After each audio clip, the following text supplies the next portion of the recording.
Hi, I'm back with another deep dive book review today. If you're new here, my name is C. Masher, and I share a lot of things on this channel. I share music, I share book reviews, I share a little bit about my running journey, and you can see, weeks in review. Sometimes I do reflections, but thank you for tuning in. So today I want to go deep on The Authenticity Project by Clare Pooley.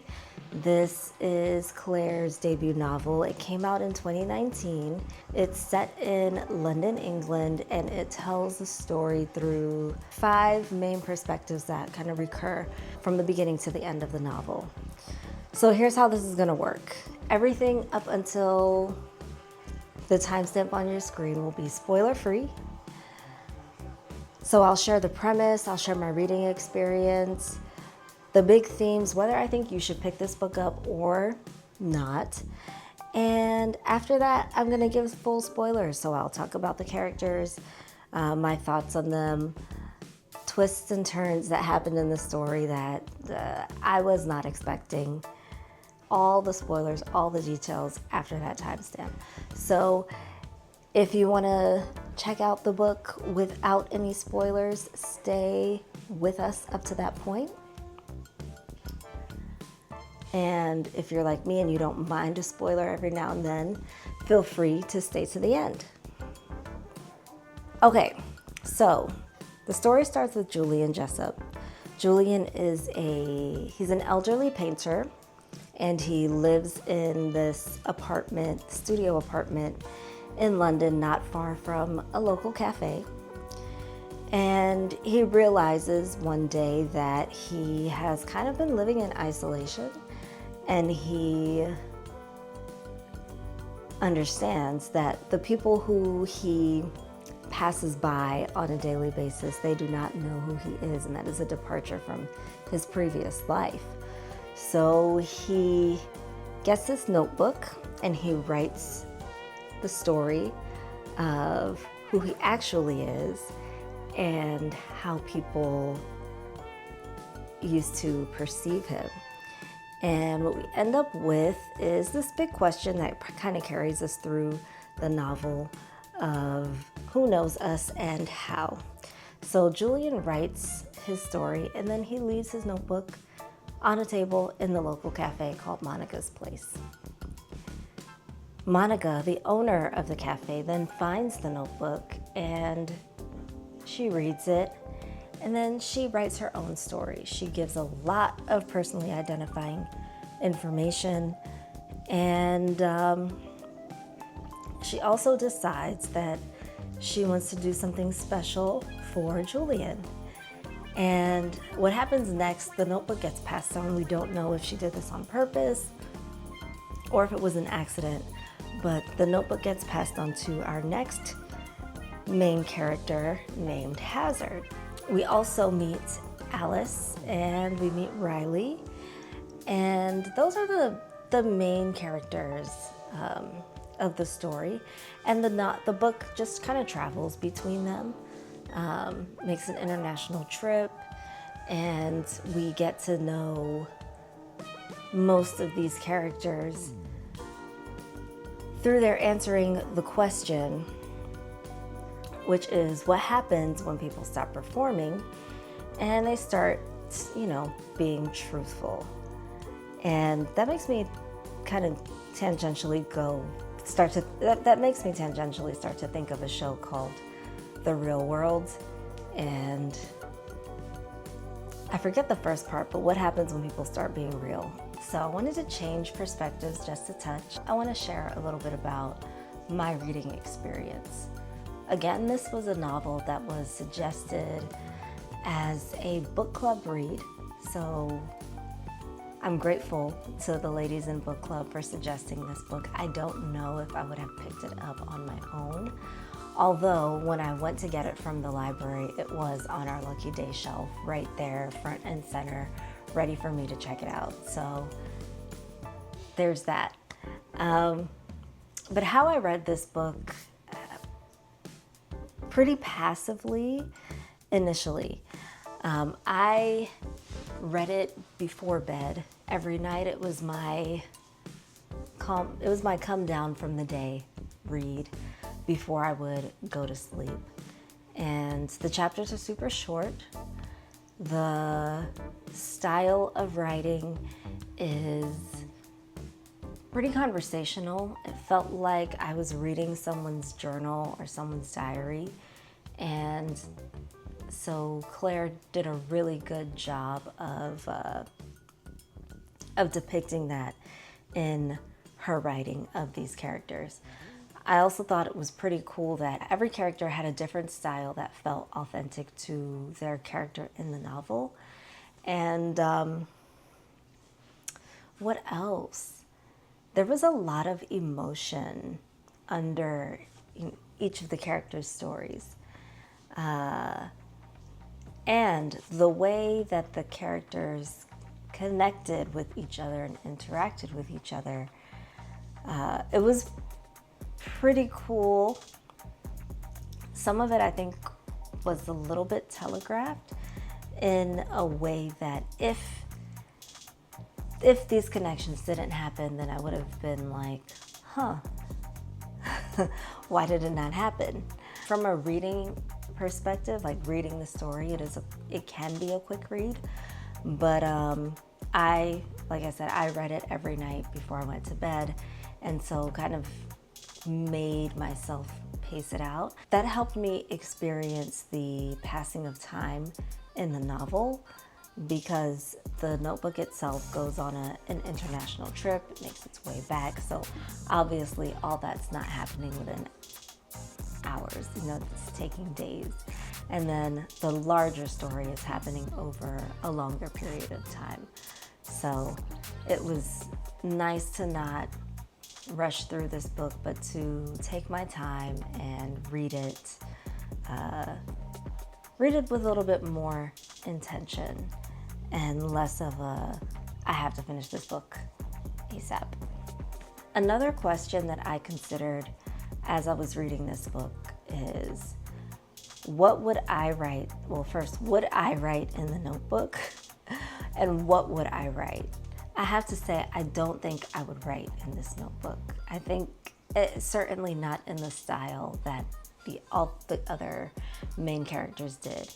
They gave way too much information, like names, places, things that, someone who randomly picked up the notebook on the street could read and be like, oh, I'm gonna show up at this cafe and I'm gonna meet the owner of the cafe. Like, it's just too identifiable. I might not have been the intended audience for the notebook. However, for the story, I think I was the intended audience for the story. It was a really good one. All right, so the first theme that came up in this novel was performance, and the performance of happiness, acting like everything is okay when that's not really how we feel inside. This was shown through making the argument that most of us are performing a version of our lives that we don't actually believe in. And while it's not dishonest, there's a gap between what we actually want to do, what we actually believe, and what we're doing. So all the characters were existing in the gap. They had their, I would say, like their fronts, what people would see when they met them. And then in the notebook, they wrote, here's who I really am. Here's how I'm really feeling and how I'm really doing. For these characters, the notebook represented like a safe space. Maybe they thought that it wouldn't go anywhere, that there would be no consequences, that they might not meet up with the very next person who wrote in the book. Hint, hint. But the notebook seemed like a cathartic release from day-to-day performance. I would love to know at this point if you all think this is realistic or if this could only exist in a fictional world.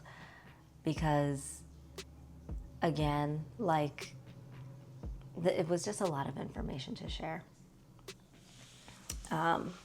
with strangers.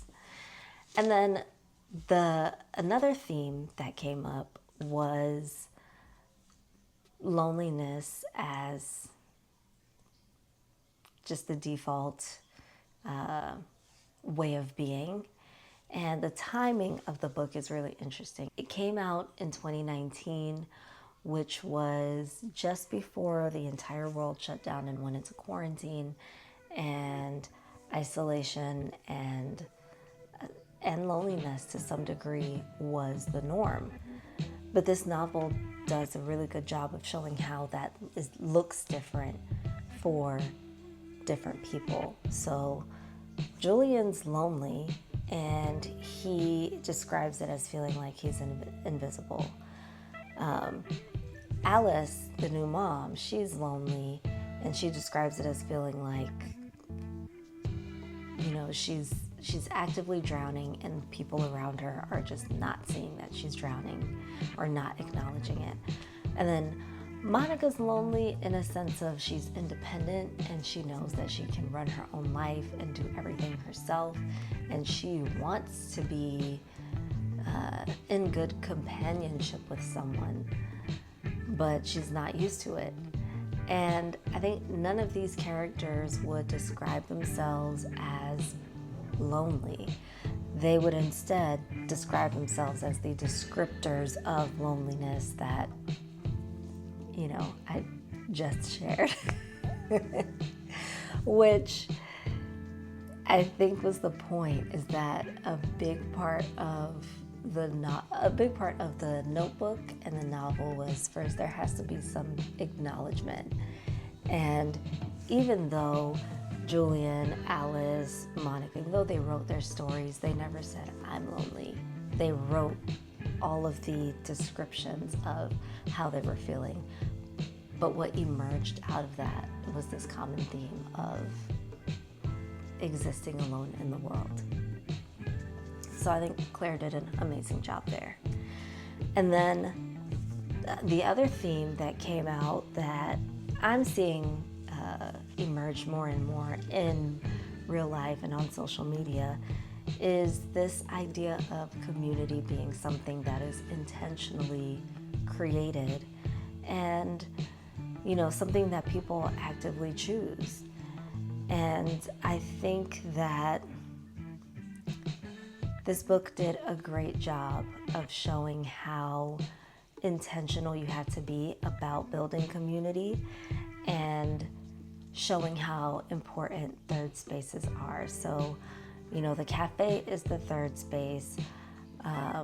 Very, very quickly, it becomes a place for the writers of this notebook to gather and to get to know each other.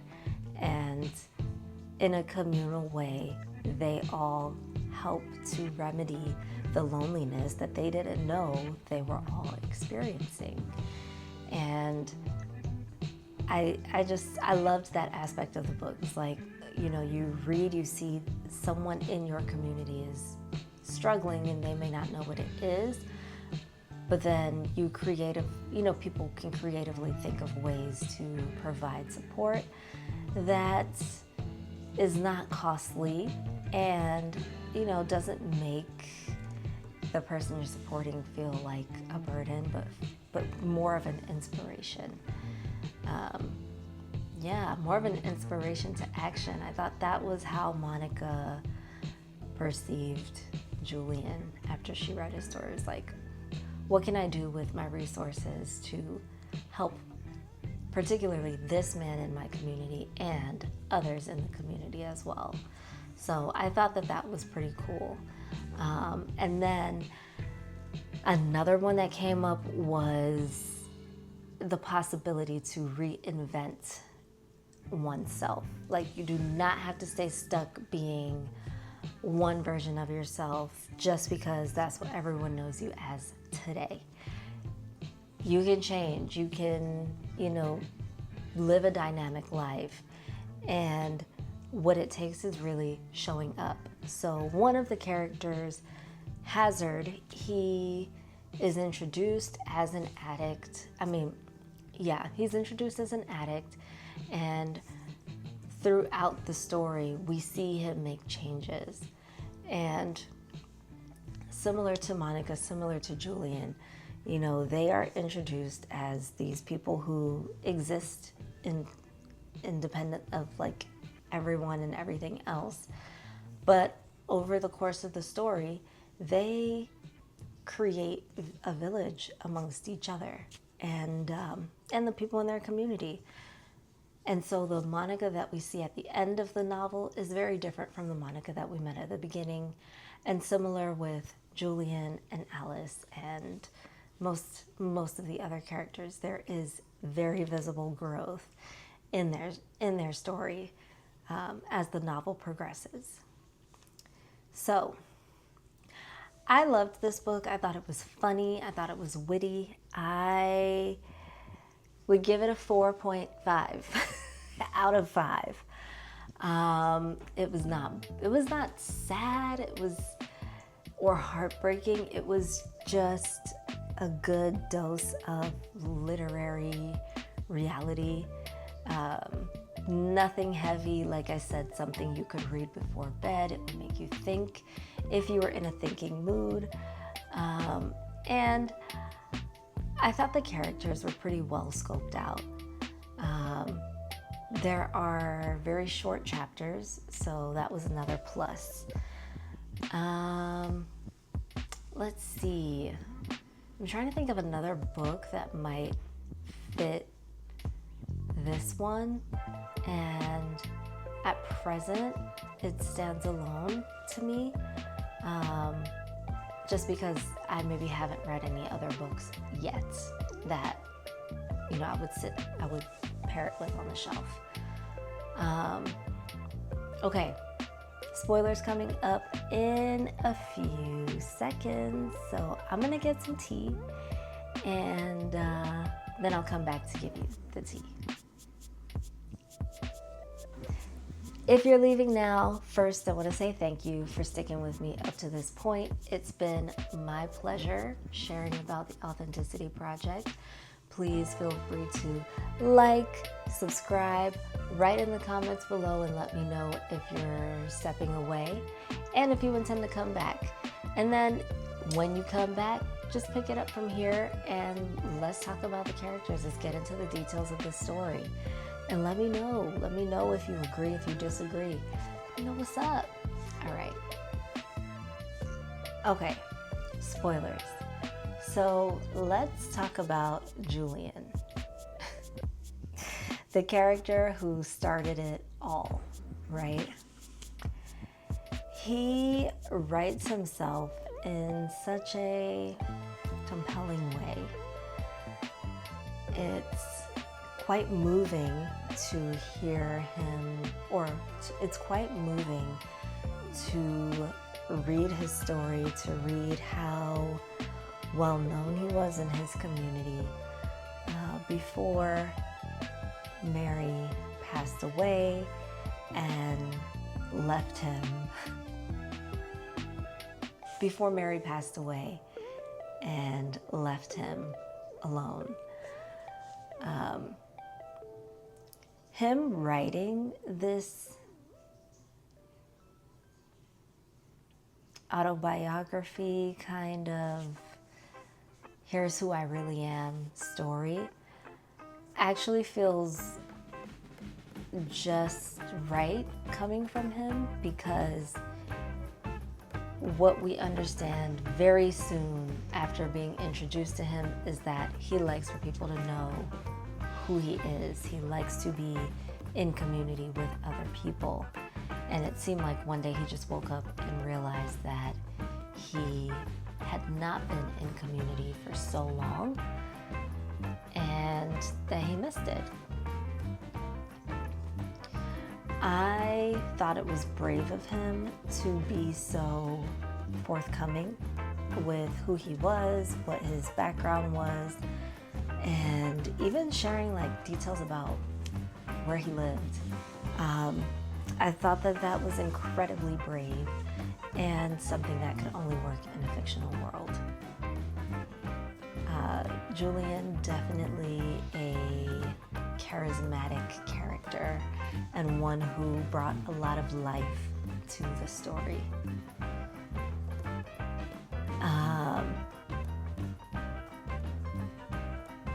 Monica and Hazard.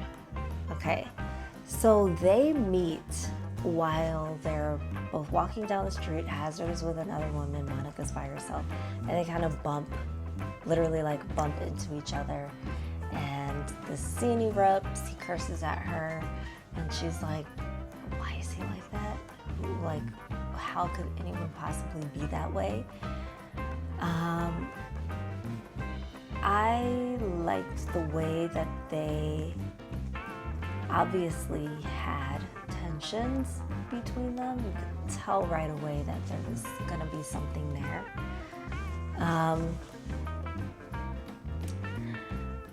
I liked that Hazard's recovery was kind of tied in with Monica's story, even though she didn't know it. She seemed to be a huge inspiration to him, whether or not he wanted to admit that.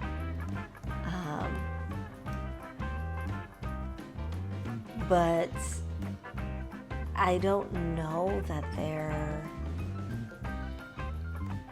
romance itself was fully believable. I think that Hazard had a lot to work through before he and Monica decided to be in love. Not saying that people can't love each other and still both have things to work on. I just think that in the context of this story, it happened very quickly and without much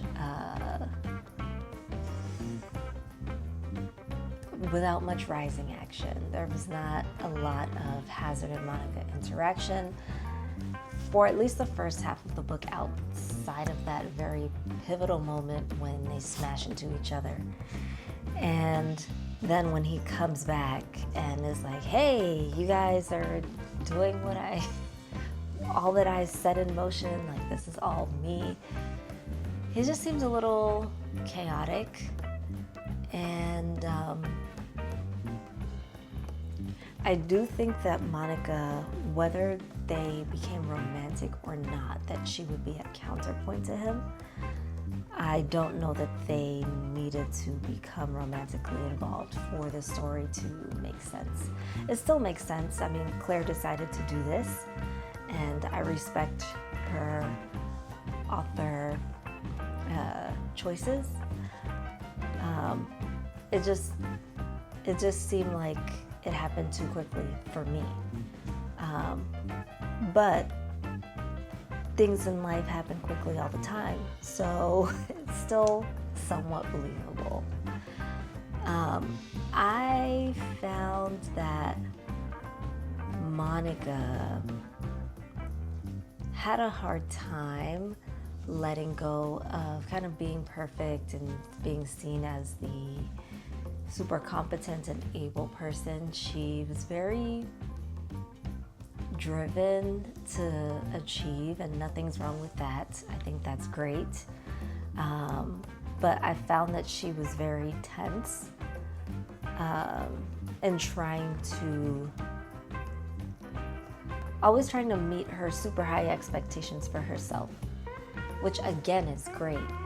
But I feel like in the story, Monica never got a chance to really relax. Like, if she wasn't managing the coffee shop, she was managing the other characters in the story. And I would say it was pretty easy for her to meet her own expectations, but I would have liked to see her get a chance to just relax and not be thinking or concerned or worried about managing everyone and everything else. I thought that her putting her story into the book was very brave because she literally put her business out on the street. And I just don't know. I just don't know that that's wise. I don't think that that is wise. It's just a lot. But I also think that that speaks to how much she wanted to be in connection and in community with other people. It seemed that she decided, I'm gonna go all out, I'm gonna put it out there who I am, and maybe that was her last attempt at doing that, or even putting herself out there to any degree, because it seemed like before she was just always reserved, and the only thing that mattered was meeting her expectations. Again, completely fine. Just, it would have been nice to see her relax, and I think also to see would have been nice to see more interaction with, Monica and other characters without the notebook being the catalyst for that. Okay, Alice. Let's talk about Alice real quick. Alice is clearly an influencer. She clearly is a marketer. She knows what she's doing when it comes to social media and amplifying businesses and amplifying events. It seems that Alice's brain changed after she had her baby. And oh my gosh, I'm trying to remember what the baby's name is. Bunty. But I think that what this story does really well in terms of Alice is shows how someone who, prior to motherhood, they have all these ideas and they have all these metrics that they're able to hit no problem, and then this huge life change happens, and you can tell very quickly that Alice is overwhelmed. She wants parts of her life back. The parts that she wants back are the parts where she's like feeling seen by her partner, feeling loved by her partner, and feeling like she's in community. And she kind of starts to get that back once she's, posting, but it becomes very clear that digital validation is not the same as in-person community support and in-person fellowship. So Alice has a husband, she's in a community, they just don't see her, and they don't acknowledge that she is drowning. And she also doesn't say. I think that there were parts of her story that definitely felt accurate in terms of what one goes through once they are in the throes of postpartum, and how important it is to have support, to welcome support, and to be in community with other people. Even if just for a moment. There was a character that came into the story, and I can't remember her name, but she recognized that Alice was struggling, and she was kind of nosy too, and she kind of came in and was like, I see that you're struggling, let me help you out. And even though she was nosy, she was very helpful in helping Alice to regain her sense of self. Riley was another main character. He shows up pretty quickly en route to the UK from Thailand, and I thought that Riley didn't really give much in terms of his story. We get Riley reading Julian's story, Monica's story, Hazard's story, but he quickly pieces together how he got the notebook. And when he lands in London, he's like, I'm gonna go to Monica's place. And from there, he's a very laid back, very relaxed all the time, very opposite Monica. And because of that, they do have an interesting balance between them, but there is a bit of an unfair advantage that Riley has in knowing who Monica is and really having a sense of how to say what she needs to hear, do what she needs to have done so that she gets comfortable about him. And I feel like Riley does not give his story, and we never really learn much about him outside of who he is now. I just noticed that Riley's story stands out from everyone else's story because Riley doesn't give any backstory. He doesn't say, here's how people see me, and here's how people see me, and here's the real me. With Riley, it's very much what you get is what you see. That's the real me. I don't need to write the story. And honestly, maybe that's why it doesn't exist. But it would have been nice to at least have his story be a part of the notebook, since he does take up so much real estate in terms of the novel itself. Remember how I said Julian started this whole thing, right? He wrote about how his wife left him, she's died, and she is no longer with him. I thought it was absolutely hilarious that Mary shows up after having gone from Julian's life, and she's like, hey everyone. She ends up with the notebook. Yes, she ends up with the notebook. And how she ends up with the notebook is through the nosy Nancy. She ends up giving the notebook to Mary. And yeah, Mary reads it. She shows up at Monica's cafe and she's like, hey. And everyone's like, who are you? And Julian's like, it's Mary. It's my wife. And Monica's pissed because she's like, I thought, and everyone's like, wait, you told us that your wife died. And then you come to realize that that is just how charismatic and how dramatic Julian is. His wife left him. So in order for him to understand that, okay, she's left me, she had to have died. He killed her.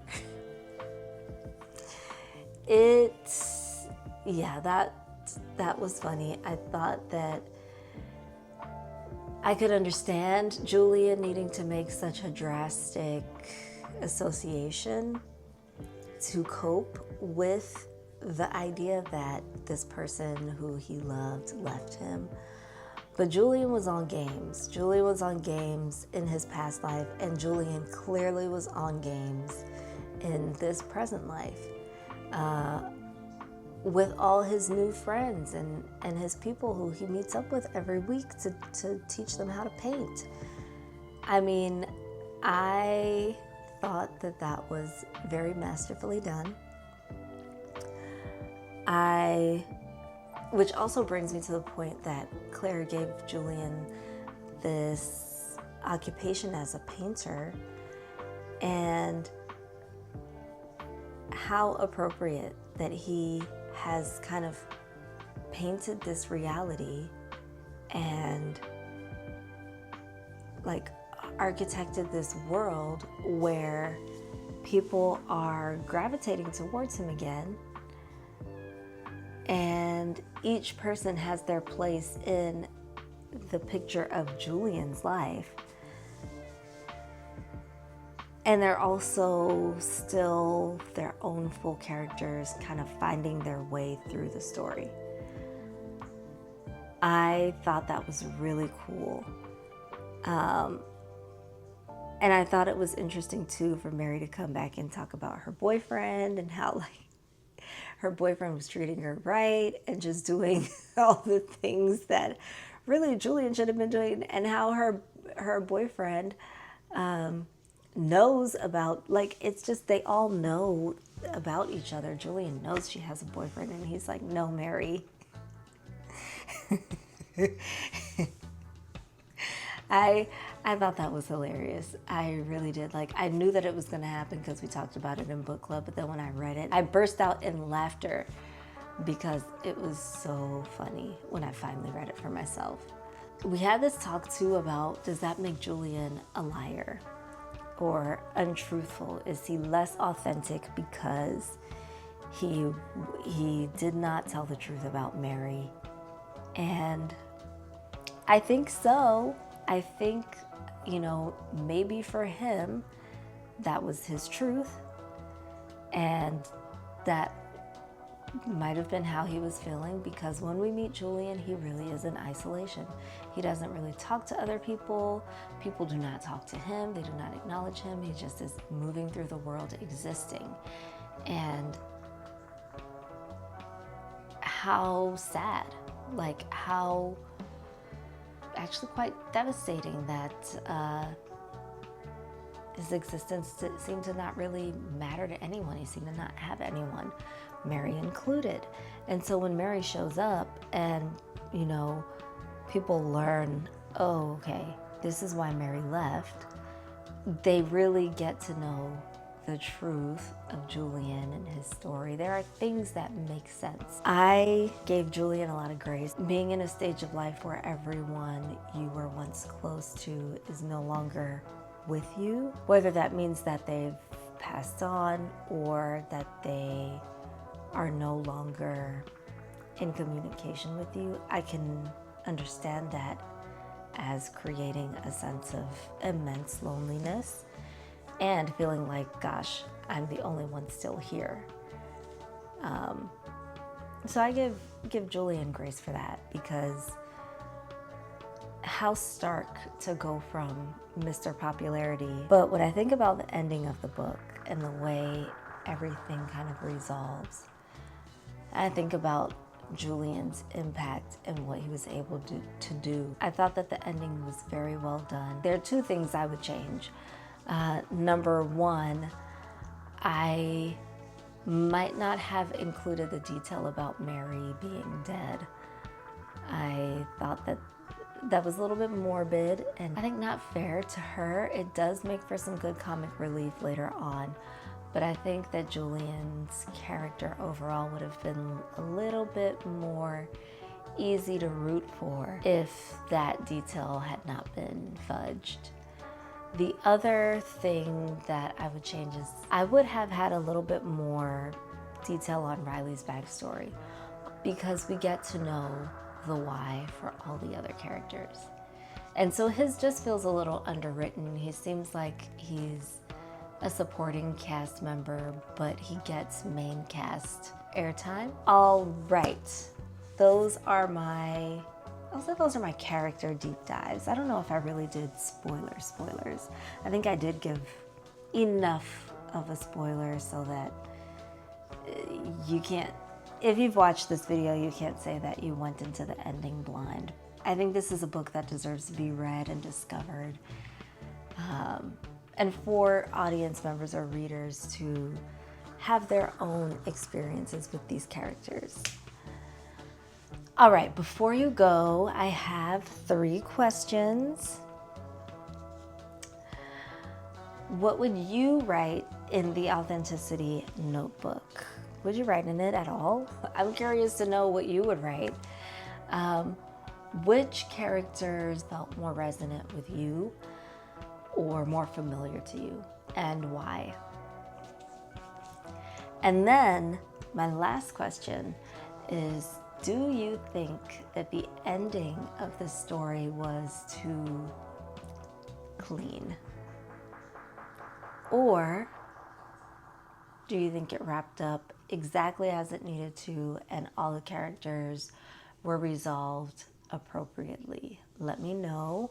I'm curious if you agree with me, if you disagree with me on any of the earlier points that I made. Please feel free to write it in the comments. I look forward to reading your authentic thoughts.